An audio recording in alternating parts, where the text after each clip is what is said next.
Hello friends, today we are discussing about RTI यानी right to information. Actually मूल रूप से संविधान में आरटीआई यानी राइट टू इंफॉर्मेशन, सूचना के अधिकार का कोई जिक्र नहीं किया गया है।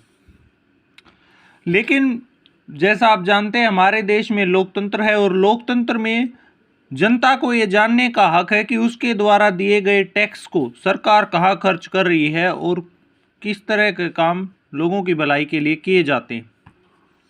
इसके बारे में सबसे पहले सजगता 1975 में उत्तर प्रदेश सरकार बनाम राजनारायण केस में आई थी और तब सुप्रीम कोर्ट ने एक फैसला दिया था कि जो लोक प्रतिनिधि हैं यानी जनप्रतिनिधि हैं और जो अधिकारी हैं, उन्हें ये बताना होगा, ये जनता को जानकारी देनी होगी कि वो जनता द्वारा दिए गए टैक्स को जनता के लिए कहाँ उपयोग कर रहे हैं।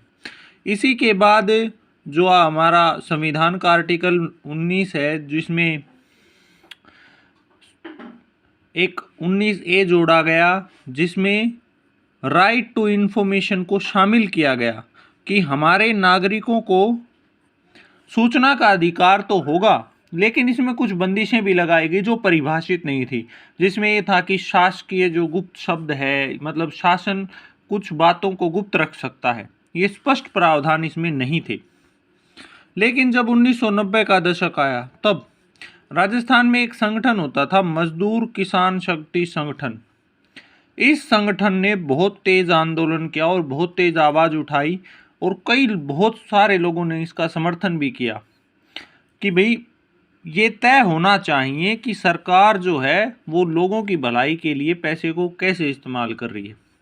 इसके बाद 1997 में एक कमेटी बनाई गई थी, HD शौरी कमेटी थी, जो इसका जिसने इसका ड्राफ्ट भी पेश किया था, लेकिन उस पर कोई काम नहीं हुआ। लेकिन 1997 में जब मुख्यमंत्रियों का एक सम्मेलन हुआ, तब सभी मुख्यमंत्रियों ने ये बात मानी कि सभी राज्य जो हैं वो आरटीआई कानून को पास करेंगे, यानी सूचना का अधिकार देंगे। और इस दिशा में सबसे पहला जो राज्य था वो तमिलनाडु था, जिसने 1997 में ही अपने यहाँ आरटीआई कानून को लागू कर दिया।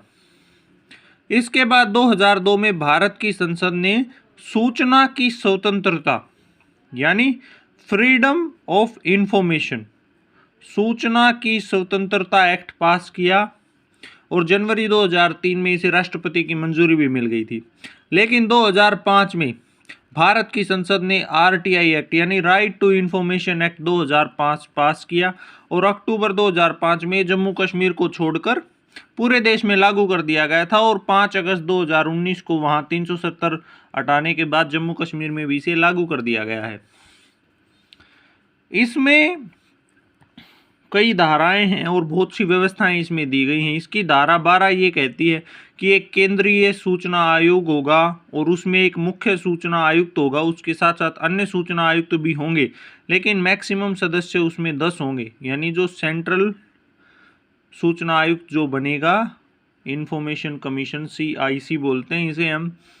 और इसी तरह से राज्यों के लेवल पे भी एक सूचना आयुक्त होगा और इनकी जो नियुक्ति है वो नियुक्ति करने के लिए एक कमेटी होगी, जिसमें प्रधानमंत्री, उसके साथ साथ नेता विपक्ष, प्रधानमंत्री इस कमेटी के अध्यक्ष होंगे और प्रधानमंत्री की सिफारिश पर एक मंत्री इस कमेटी का सदस्य होगा। इस कानून की धारा में बहुत सी अच्छी व्यवस्थाएं दी गई हैं, जिससे ये कानून काफ़ी प्रभावी बना है। इसका उपयोग करने के लिए हर विभाग में, चाहे वो राज्य सरकार का हो या भारत सरकार का हो, एक लोक सूचना अधिकारी और सहायक लोक सूचना अधिकारी की नियुक्ति की जाएगी। और अधिकारी जो है वो आवेदन लेने के लिए बाध्य है। अगर कोई व्यक्ति आवेदन देता है तो वो उसके लिए बाध्य है, उसे हर हाल में आवेदन लेना होगा।